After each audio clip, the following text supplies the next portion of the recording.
अपनी मेहनत की कमाई को बचत में बदलने के लिए अक्सर लोग अपने पैसे बैंक में रखते हैं, क्योंकि ये सबसे सुरक्षित तरीका है। पैसों को जेब में लेकर घूमने की जरूरत नहीं है। आप कहीं भी जाकर के बैंक से अपने पैसे निकाल सकते हैं, जमा करा सकते हैं। तो SBI bank, bank of Baroda, ICICI bank, HDFC bank, banking sector के ये कुछ कॉमन नाम हैं। लेकिन एक्सिस बैंक, बंधन bank, CSB bank, city union bank जैसे ढेर सारे नाम भी आपको मिल जाएंगे जो कि नए बैंक हैं। तो आखिर एक नया बैंक खुलता कैसे है और क्या आप अपना बैंक खोल पाएंगे? इसी सवाल का जवाब आज क्विक सपोर्ट के इस वीडियो में आपको मिलेगा। तो हाउसवाइफ्स हो, प्रोफेशनल्स हो या फिर स्टूडेंट, सभी को बैंकिंग सर्विस की जरूरत पड़ती है। किसी भी देश में उसका बैंकिंग सेक्टर देश का बैकबोन होता है। इंडिया में कई तरह के बैंक्स आपको दिख जाएंगे, जैसे कि पब्लिक सेक्टर बैंक। इंडिया में ज्यादातर यही बैंक्स हैं जो नेशनलाइज्ड होते हैं, जिन पर गवर्नमेंट का कंट्रोल होता है।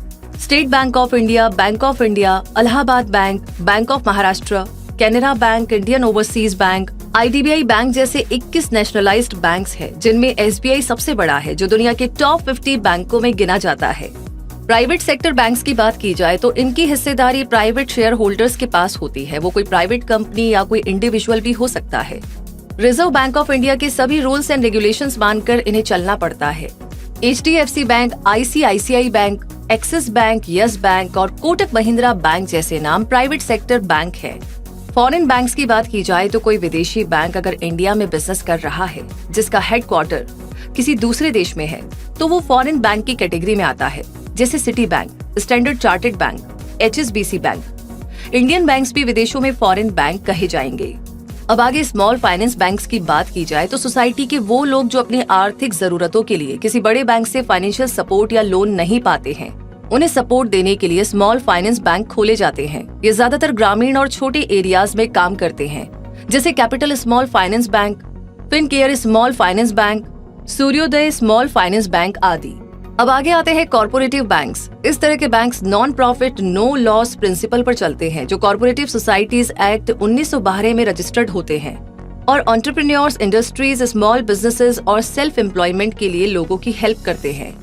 अब आगे आते हैं पेमेंट्स बैंक। इनकी सर्विस पेमेंट तक ही होती है और इनका यूज करते हुए कस्टमर्स मैक्सिमम 1 लाख रुपए तक पेमेंट कर सकते हैं।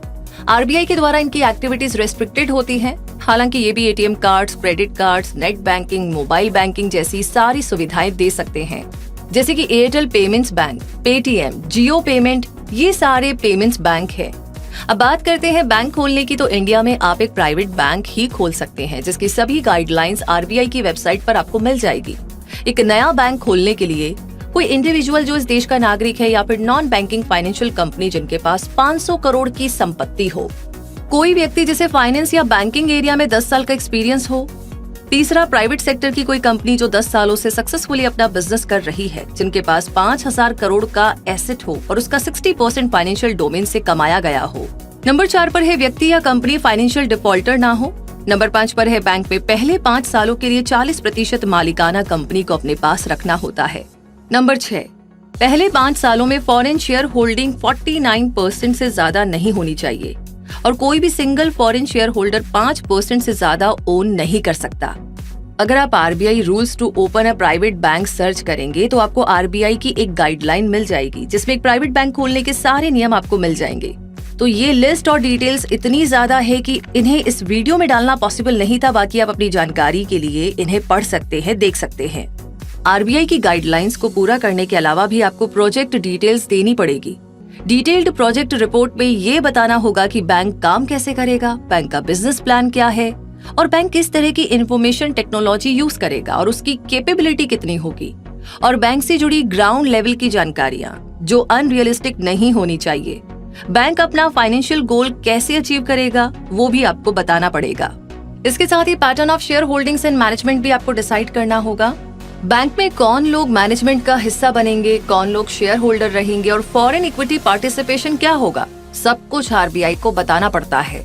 इसके अलावा भी बैंक से जुड़ने वाले लोग, प्रमोटर्स और शेयर होल्डर्स की expertise, track record of businesses और financial worth, memorandum and article of association, promoters के पिछले 10 साल की लेटेस्ट फाइनेंशियल स्टेटमेंट, पिछले 3 साल का इनकम टैक्स रिटर्न जैसी कई सारी जानकारियां भी डिक्लेयर करनी पड़ती हैं। वैसे इसी के साथ आपको ये भी जान लेना चाहिए कि बैंक पैसे कमाते हैं कैसे, क्योंकि इंडिया में बैंकों की कमाई का सबसे बड़ा जरिया है डिपॉजिट। बैंक के कस्टमर्स अपना जो भी पैसा बैंकों में रखते हैं उससे बैंकों की पूंजी बढ़ती है और उससे रिलेटेड ट्रांजैक्शंस पर बैंक अपने कस्टमर से फीस या चार्जेस लेते हैं। बैंक के इनकम का दूसरा बड़ा जरिया है लोन। ज्यादातर बैंक्स एजुकेशनल, पर्सनल, बिजनेस और गोल्ड लोन देते हैं। इनके इंटरेस्ट रेट अक्सर हाई होते हैं जिससे बैंकों को अच्छी खासी कमाई होती है। जिन्हें अपना बिजनेस शुरू करना होता है उन्हें कैपिटल फंडिंग करके उससे आने वाले इंटरेस्ट से भी बैंकों को मुनाफा होता है। इसके अलावा भी credit card fees, checking accounts, savings accounts, mutual fund revenue, investment management fees और कस्टोडियन फीस से भी प्राइवेट बैंक अपना प्रॉफिट निकालते हैं। तो इस तरीके से डॉक्यूमेंट, रजिस्ट्रेशन और लाइसेंस का काम पूरा होने के बाद एक प्राइवेट बैंक को फिजिकली अपनी प्रेजेंस दिखानी पड़ती है, जैसे ब्रांच। यानी कि एक बैंक को अपना हेडक्वार्टर बनाने के साथ साथ देश के छोटे बड़े शहरों और गाँव में अपनी ब्रांच खोलनी पड़ती है, जिससे उनका बिजनेस बढ़ना शुरू होता है। क्योंकि बैंक जितने लोगों की पहुंच में रहेगा उसे उतना ही फायदा होगा। एक ब्रांच खोलने के लिए रेंट पर जगह लेनी पड़ती है, उसकी सिक्योरिटी, मेंटेनेंस, उसे मैनेज करने के लिए employees, electricity, computer system, power backup जैसी ढेर सारी सुविधाओं से जोड़ना पड़ता है। सिक्योरिटी की बात की जाए तो एक बैंक के खुलते ही उसे एक सुरक्षित नेटवर्क सिस्टम की जरूरत पड़ती है, जहां पर बैंक आसानी से अपने इंटरनल सिस्टम में और कस्टमर्स को बैंकिंग सर्विस दे पाए, जहां कोई ऑनलाइन फ्रॉड, चोरी, हैकिंग जैसी गुंजाइश ना हो। इसके लिए बैंक को बहुत ज्यादा सुरक्षित सिस्टम बनवाना पड़ता है, जिसे चलाने के लिए भी सर्वर, ऑपरेटिंग सिस्टम, स्किल्ड लोग चाहिए होते हैं। तो इस पर बहुत खर्चा आता है। अब आगे बात करते हैं वेबसाइट की। एक बैंक की वेबसाइट सिर्फ लोगों को जानकारी देने के लिए ही नहीं होती है। वहाँ पर लोग अपने अकाउंट डिटेल्स देख पाते हैं, ऑनलाइन बैंकिंग कर पाते हैं, अकाउंट से जुड़े अपडेट्स ले पाते हैं। इसीलिए एक सिक्योर वेबसाइट भी चाहिए जो हजारों कस्टमर्स के डेटा को हैंडल कर सके, ट्रांजैक्शन मैनेज कर सके और लोगों की जानकारी सेफ रख सके। इस पे भी बैंक को अच्छी खासी रकम खर्च करनी पड़ती है। अब आगे बात करते हैं एटीएम सर्विस की। लोगों को जब भी पैसों की जरूरत पड़ती है, लोग एटीएम चले जाते हैं। इसीलिए अपने कस्टमर्स को बेहतर एटीएम सर्विस देना भी बहुत जरूरी है, जहां पैसे निकालने के साथ साथ डिपॉजिट और पासबुक प्रिंटिंग जैसी सुविधा भी देनी पड़ती है। एटीएम में पैसों की अवेलेबिलिटी, साफ सफाई और सिक्योरिटी गार्ड का होना भी जरूरी है। ब्रांडिंग और एडवर्टीजमेंट की आगे बात की जाए तो कोई भी बैंक जब अपनी सर्विस शुरू करता है तो उसे कस्टमर बेस बढ़ाने के लिए अपनी ब्रांडिंग और एडवर्टीजमेंट पर खर्चा करना होता है, ताकि कॉम्पिटिटर्स से मुकाबला किया जा सके। इसके अलावा भी आप क्या सर्विस दे रहे हैं और वो दूसरों से बेहतर क्यों है, ये लोगों को जानना जरूरी है, तभी लोग बैंक की सर्विस लेंगे। इसीलिए ज्यादातर बैंक्स टीवी, अखबार, रेडियो और डिजिटल प्लेटफॉर्म्स पर एडवर्टीजमेंट करवाते हैं, जिस पर लाखों करोड़ों का खर्चा आता है। और अब बात करते हैं सबसे इम्पोर्टेंट पॉइंट की, जो है एम्प्लॉयज। जी हाँ, एक छोटे से ब्रांच में किसी भी बैंक को कम से कम 10 लोग तो चाहिए ही होते हैं। उस लिहाज से बैंक जैसे जैसे अपनी सर्विस बढ़ाएगा उसे उतने ही मैन पावर की जरूरत पड़ती है। Branch manager, loan consultant, cashier, customer executive जैसे ढेर सारे एम्प्लॉयज की जरूरत पड़ती है। उनकी रिक्रूटमेंट, ट्रेनिंग और सैलरी पर भी बहुत सारा खर्चा आता है। तो इस तरीके से बैंकिंग सेक्टर और इससे जुड़े काम का दायरा बहुत बड़ा है, जिसे एक छोटे से वीडियो में समेटना आसान नहीं है। ये कुछ जरूरी जानकारियां थी जो हम आपके लिए लेकर आए थे। वीडियो अच्छी लगी है तो लाइक आपने कर ही दिया है, तो थैंक यू सो मच। अब लगे हाथ इसे शेयर भी कर दीजिए और आगे भी ऐसी जानकारी आपको चाहिए तो सब्सक्राइब करके बेल आइकन को प्रेस कर दीजिए। तो रूबी आपसे मिलेगी अगले वीडियो में। तब तक के लिए कमेंट करके हमें बताते रहिए वीडियोस आपको कैसे लग रहे हैं और कौन से टॉपिक्स पर आप आगे वीडियोस देखना चाहते हैं। इस वीडियो को देखने के लिए धन्यवाद।